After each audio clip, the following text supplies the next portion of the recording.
décriviez-vous la situation actuelle qui prévaut en France suite aux attentats qui l'ont touché? Actuellement, ce qui se passe en France est très grave parce qu'on a dépassé une ligne rouge. C'est l'attaque évidemment contre des prêtres ou des religieux dans les maisons de Dieu, les églises. Et ça, c'est vraiment une première. Oui. Une première du moins en France. On a vu le cas ailleurs dans d'autres pays, notamment en Algérie, en Syrie. Par Daesh, et au Pakistan, je crois, en Inde, enfin. Mais c'est-à-dire, il faut voir ce qu'il y a derrière. Sans doute Daesh a voulu commettre un attentat de la sorte pour essayer un peu de déclencher une guerre religieuse, interreligieuse, confessionnelle.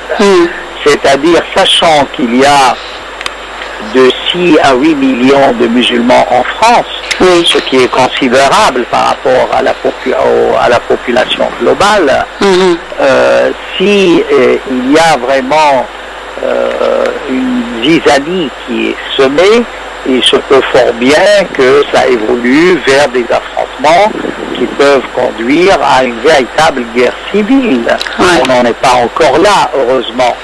Mais je crois que le gouvernement en fait ne sait plus quoi faire et il se débat dans des décisions qui ne sont pas très justes ni exactes. Par exemple, le fait d'interdire le financement des mosquées de l'étranger. Mais ça dépend quel financement. Il y a des financements de certains pays de l'Afrique du Nord qui sont là, qui sont propres, nets, où on paye la construction de lieux de prière. Et il y a d'autres comme par exemple ceux d'Arabie Saoudite où on paye les imams. Et c'est là où ça entre en contradiction avec la loi de 1905, la laïcité, parce que je ne vois pas de quel droit un pays étranger va rétribuer des imams formés là-bas avec une certaine vision de la religion musulmane qui n'est pas forcément celle des musulmans français. Alors, ça c'est le premier point. Le second point, essayer par exemple de condamner le salafisme. Mais le salafisme est un terme trop lâche, trop vaste. En fait, c'est une fuite en avant. Ce qu'il faudrait que la France condamne, c'est d'abord les frères musulmans, classer cette confrérie, entre guillemets, ou ce parti, ou appelez ça comme vous voulez, comme parti, comme groupe terroriste, parce que si on se réfère au texte fondateur, il s'agit bien de reconquérir le monde avec les armes, par la guerre sainte. C'est ce que dit leur fondateur. Et jusqu'à maintenant, nous n'avons pas eu de démenti par rapport à cela. Et je crois que c'est facile de condamner les frères musulmans parce qu'aucun État ne se prévaut du dogme des frères musulmans ouvertement. Entendons-nous. Il est fort possible qu'Erdogan soit plus frère musulman que les frères musulmans eux-mêmes. Qui? Mais il ne dit pas Erdogan. Ah, Erdogan. Oui. Erdogan, on prononce. En turc, c'est Erdogan. D'accord. Le G se prononce en H. Erdogan, comme j'ai dit, il ne se proclame pas des frères musulmans ouvertement. Vous voyez, ça c'est faisable. Maintenant, il y a le danger, c'est que les services secrets français, du moins j'espère, ils sont au courant que tout le sud de la France est travaillé par des imams de plusieurs mosquées qui enseignent le dogme des frères musulmans. Alors, la deuxième chose qu'il faudrait condamner, que ce salafisme couvre, c'est évidemment le dogme wahhabite. Mais c'est là où le bas blesse, parce que là, il y a un État, non seulement un État, des États du Golfe qui se prévalent du wahhabisme, le Royaume saoudite, le Qatar et d'autres. Donc, et là, si il y a une condamnation de prononcer contre les wahhabites nommément, à ce moment-là, ça va empoisonner les relations entre la France et ces pays-là, d'autant plus que ce sont des pays importants au niveau commercial et économique pour la France. Ceci dit, moi je maintiens une réserve. Est-ce que vraiment avec les attentats qu'on a connus en France, on n'a pas perdu autant d'argent que les contrats qui peuvent nous apporter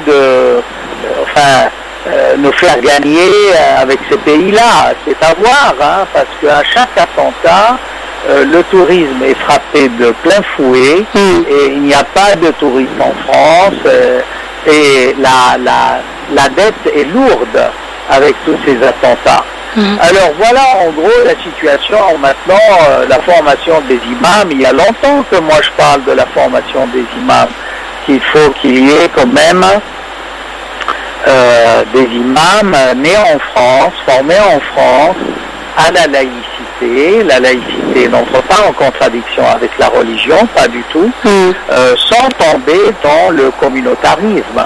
Respecter les différentes religions, cela ne veut pas dire communautariser la France, parce que une république laïque ne peut en aucun cas être un agglomérat de communautés. Nous avons connu ça au Liban. La guerre civile libanaise était déclenchée justement par cette insistance sur les différentes communautés et leurs droits au sein de l'État, bien que la charte nationale du Liban soit confessionnelle, dans le bon sens, disons, le sens positif du terme. Mais ça s'est communautarisé, on a vu ce qui s'est passé après. C'est là l'épée de Damoclès qui est sur les responsables français, quoi, et qui menace un embrasement général en France, parce qu'il faut aussi comprendre non seulement l'extrême droite, mais la majorité chrétienne de la France, parce que la France étant un pays de tradition chrétienne, et l'on conçoit fort bien que les gens en aient marre au bout d'un moment. Et là aussi, il y a des problèmes avec les socialistes, parce qu'avec le nombre d'attentats commis, on ne voit pas comment la France se défend. C'est que dans un pays qui se respecte, ou des personnalités politiques qui se respectent, la moindre des choses, ça aurait été de démissionner. Parce qu'on ne peut pas... Alors, puis il y a la dictature des médias. Moi, combien de fois je suis intervenu sur la blogosphère, parce que j'ai été exclu des médias français, en disant méfiez-vous, l'idéologie daéchiste s'attaque aux instruments de musique, aux chanteurs, aux salles de spectacle, et ça je l'ai dit bien avant l'attentat du 13 novembre. Malheureusement, les événements m'ont donné raison et je n'ai pas été écouté par les responsables français, parce que là aussi il y a ce système de copinage, de cooptation. Le Parti socialiste a ses islamologues attitrés, qui peuvent être mauvais, mais bon, quand des soi-disant philosophes se mêlent de la question religieuse de l'islam alors qu'ils ne comprennent rien à l'islam, c'est vraiment grave pour un grand pays comme la France, qui a été connu par de grands orientalistes, de grands islamologues comme Henri Laouste au Collège de France, avec son ouvrage magistral Les schismes de l'islam. Alors maintenant, on arrive à une chose, c'est parler de l'islam de France. Oui, il faudrait créer un islam de France, mais déjà, il n'y a pas qu'un seul islam, il y a différents islams, et ça, il faut l'admettre. Alors, il faudrait penser à plusieurs islams, mais tous de France, c'est-à-dire qu'il y ait cette liberté de pensée, de croyance, d'opinion, ce sens critique dans la façon d'aborder les textes. Moi, pendant toute ma carrière, j'ai enseigné 40 ans en France, j'ai toujours abordé les textes sacrés, et notamment le Coran, avec un esprit critique, scientifique sans être scientiste, entre guillemets, et ça c'est important. On ne peut résoudre le problème du radicalisme que quand l'islam, les responsables de l'islam, les musulmans eux-mêmes, abordent leur religion d'une manière critique et essayent de lancer des réformes. Jusqu'à maintenant, malheureusement, tous les penseurs réformateurs de l'islam ont connu un sort qu'on n'envie pas. Certains ont été assassinés, d'autres exilés, d'autres ont été obligés de quitter leur pays, d'autres... je parle de Nasser Hamid Abou Zaid, je parle de Khalil Abdelkarim, de Mohamed Chahrour, le Syrien, du Soudanais qui a été pendu, il y a aussi des Iraniens. C'est-à-dire que malheureusement l'école critique de Taha Hussein, dans son ouvrage magistral à propos de la poésie de la Jahiliya, en fait islamique, a été étouffée. Et ceux qui revendiquent cette ligne n'ont pas voix au chapitre. C'est ça le véritable problème. Le problème de l'islam en France est étroitement lié également au problème de l'islam partout dans le monde. Alors, moi je crois que si l'islam est appelé à évoluer, ça ne va pas être en Arabie Saoudite, ni je ne sais où, ni au Qatar. On va avoir un islam éclairé, moderne, qui respecte le fond et non pas la lettre, qui respecte l'esprit du texte et non pas la lettre du texte. Voilà, tout est là.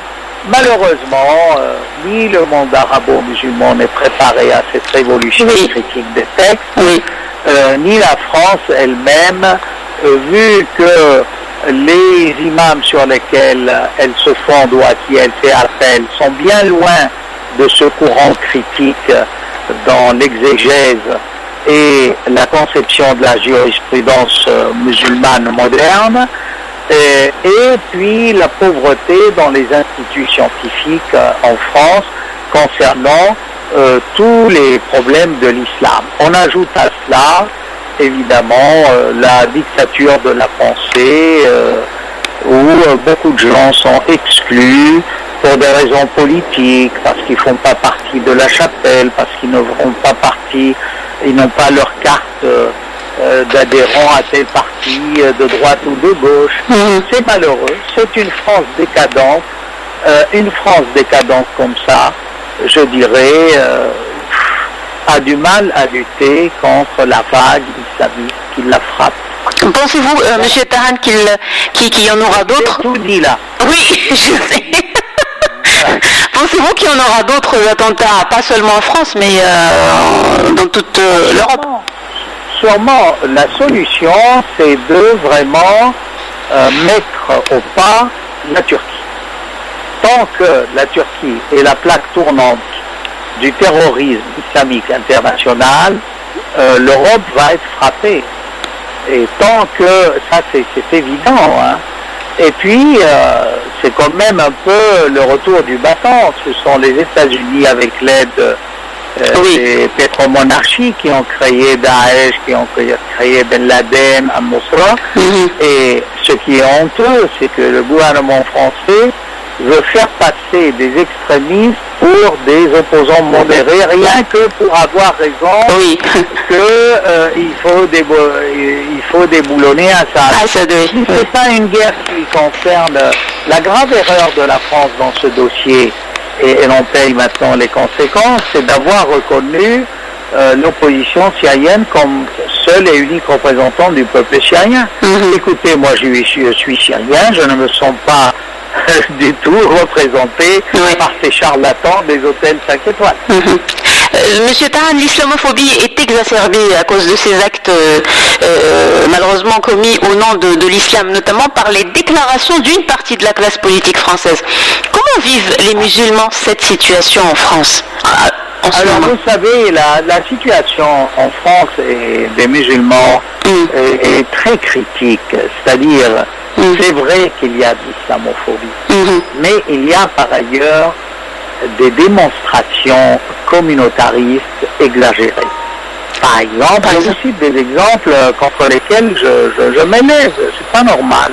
Quand par exemple, dans un quartier de Paris, tout le monde prie dans la rue, on arrête la circulation, vous allez me dire, j'invente pas du tout. Hein. Non, je sais. Il y a des quartiers où, comme pendant, vous voyez ce qu'on a appelé Sahwa en Algérie, qui était une fausse Sahwa, un réveil, les gens priaient dans la rue,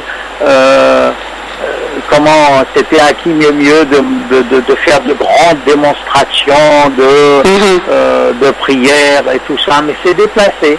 Ou alors, par exemple, moi je vous cache pas, j'appartiens à l'école qui dit que le voile n'est pas obligatoire en islam, pas du tout.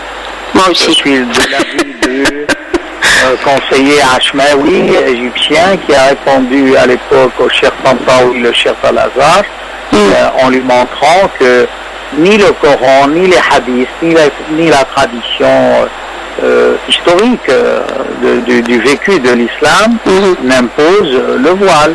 Et malgré ça, vous voyez que cette crise identitaire de la non-intégration ou des conditions faibles de cette population musulmane les pousse à se voiler, à encore exagérer les revendications identitaires d'une manière ostentatoire, ce qui peut évidemment vexer les autres composantes de la société française. Vous savez, ce qui est inquiétant chez la population musulmane française, c'est qu'on sent que ces gens-là ne croient pas aux valeurs françaises. Moi, je ne vous cache pas, si je suis resté en France, parce que j'ai adhéré à ce pacte de la République laïque et aux idées culturelles, philosophiques d'une certaine France qu'on m'a enseigné, que j'ai vécu. Mais par contre, ce qu'on remarque là, c'est que ces gens-là, cette population musulmane est bien loin d'adhérer à ces valeurs, est bien loin de croire aux rêves français.